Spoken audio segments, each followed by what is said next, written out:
आखिर ऐसा क्या हो गया कि भारत अमेरिका के लिए इतना ज्यादा इंपॉर्टेंट हो गया। अमेरिका के राष्ट्रपति ये तक कह देते हैं कि भारत के साथ जो टाइज हैं वो पूरे वर्ल्ड में सबसे ज्यादा इंपॉर्टेंट है अमेरिका के लिए। बहुत ही मुश्किल हो जाती है किसी भी देश के लिए कहना कि ये देश हमारे लिए सबसे ज्यादा इंपॉर्टेंट है, मगर व्हाइट हाउस को नाम लेकर कहना पड़ता है, भारत के प्रधानमंत्री का नाम भी लेना पड़ता है और यह भी कहना पड़ता है कि भारत के साथ जो टाइज हैं वो अमेरिका के लिए वर्ल्ड की सबसे ज्यादा इंपॉर्टेंट टाइज हैं। कुछ ही दिन पहले एक और सुपर पावर ने भी यही कहा था, अब दूसरी सुपर पावर भी यही कह रही है। बात तो समझनी पड़ेगी क्या मामला है। इस बात की शुरुआत हो जाती है जब रशिया के विदेश मंत्री आके भारत के प्रधानमंत्री से मिलते हैं, मगर इनके आने से पहले एक टीम भारत आ चुकी थी। वर्ल्ड के अंदर डॉलर नाम की करेंसी को बहुत बुरी चुनौती मिल सकती है अगर रूपी रूबल एग्रीमेंट इंडिया और रशिया कर लेते हैं। और इसी बात को डिस्कस करने के लिए रशिया के सेंट्रल बैंक से लोग आए थे भारत के आरबीआई से बात करने। बहुत सारे अजीबोगरीब वीडियोस आपने आज तक देखे हैं कि भारत की करेंसी ऊपर क्यों नहीं उठ रही, डॉलर नीचे क्यों नहीं जा रहा,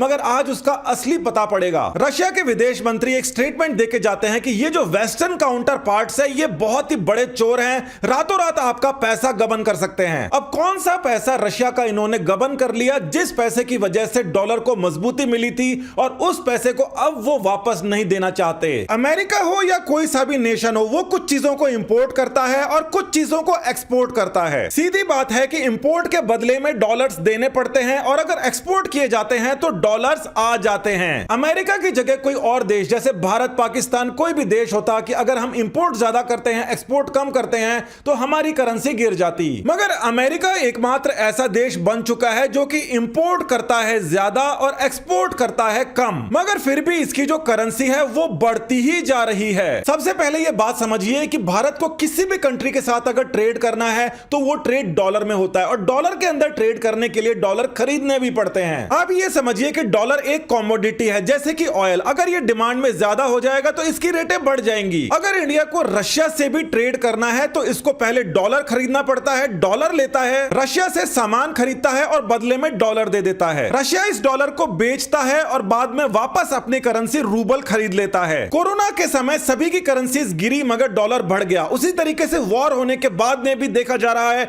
डॉलर दोबारा से बहुत बढ़ रहा है। जितना लंबा यूरोप के अंदर वॉर चलता रहेगा अमेरिका का फायदा बढ़ता रहेगा और यूरोप का फायदा कम होता रहेगा। टेबल के अंदर आपको दिखाई देगा कि केवल और केवल अमेरिकन डॉलर और कैनेडियन डॉलर, एक ही बात मानिए, ये दोनों तो बढ़ रहे हैं, बाकी यूरो की हालत खस्ता है, पाउंड गिर रहा है, फ्रैंक गिर रहा है, यहां तक कि ऑस्ट्रेलिया न्यूजीलैंड की करेंसी भी गिरे जा रही है। अब यहां पर एक और बात समझिए कि कंट्रीज जितने डॉलर्स कमाती हैं वो खर्च तो करती हैं मगर ज्यादा बच जाते हैं वो अमेरिका में जमा करा देती हैं, जैसे हम बैंक में जमा कराते हैं। चाइना एक ऐसा देश बन चुका है जो कि अमेरिका को सबसे ज्यादा एक्सपोर्ट्स करता है और इंपोर्ट बहुत ही कम करता है। इंपोर्ट और एक्सपोर्ट में जो डिफरेंस है वो भारी भरकम 355 बिलियन डॉलर्स का है और चीन इसमें से कुछ पैसा खर्च कर देता है और बाकी दोबारा से यूएस को दे देता है, जमा कर देता है यूएस के पास। जिस प्रकार से आप और हम बैंक में जमा करते हैं उसी प्रकार से कंट्रीज जाकर अमेरिका के बैंक में जमा कर देती हैं और इसी वजह से चाइना का रोल अमेरिका में बढ़ता जा रहा है। केवल और केवल जापान और चाइना के मिला के 2 ट्रिलियन डॉलर्स यूएस के अंदर इस समय जमा हैं और बिल्कुल इसी वजह से रशिया के भी पैसे जमा हैं अमेरिका के अंदर, जिसको बोला जा रहा है अब रशिया को वापस नहीं देंगे। रशिया के ऊपर सैंक्शंस लगा दिए गए हैं, अमेरिका की ट्रेजरी को ब्लॉक कर दिया गया है, रशिया को वापस ये नहीं दिए जा रहे। यूक्रेन का यह कहना है कि ये रूसी पैसा इनको दे दिया जाए ताकि जो नुकसान हुआ है उसकी भरपाई की जा सके। केवल और केवल यूनाइटेड स्टेट्स के अंदर ही नहीं, पूरी अलग अलग गवर्नमेंट्स के पास में हर किसी कंट्री का थोड़ा थोड़ा पैसा होता है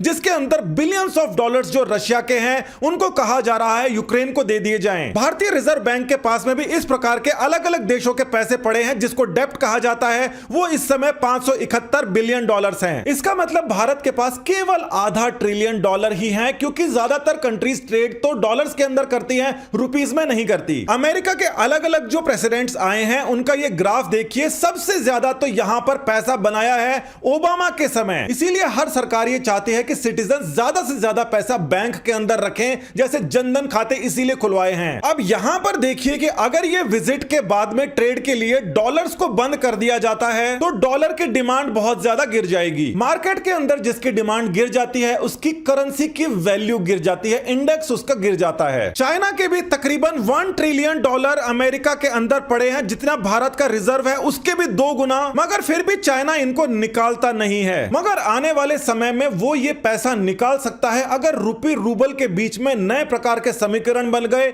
और डॉलर की वैल्यू कम होने लग गई। ये जो थोड़ा सा पैसा है अगर निकाल लिया जाता है, अगर 2-3% का भी यहां पर गैप आ जाता है तो अर्थव्यवस्था भयंकर चरमरा जाती है। और ऐसा कोई भी देश नहीं चाहेगा। सामने वाले की तारीफें भी करेगा, उनको वहां पर बुलाएगा भी और बोलेगा कि आप तो हमारे लिए वर्ल्ड में सबसे ज्यादा इंपॉर्टेंट हो। मोटे तौर पर समझ लीजिए कि भारत की लीडरशिप इस मौके को कहीं पर भी ले जा सकती है। 70 साल में पहली बार मौका आया है और देशवासियों की किस्मत अच्छी है कि पिछले 5-7 साल के अंदर जो इन्वेस्टमेंट्स हुए हैं, जो रिफॉर्म्स हुए हैं, उसकी वजह से हम इस काबिल बन पाए। बड़े स्तर के ऊपर विश्व भर के अंदर हलचल चल रही है क्योंकि हम किसी के आगे झुक नहीं रहे, बस हम खुद अपने हिसाब से आगे बढ़ते जा रहे हैं। यही तो हम चाहते थे। नमस्कार, धन्यवाद, जय हिंद।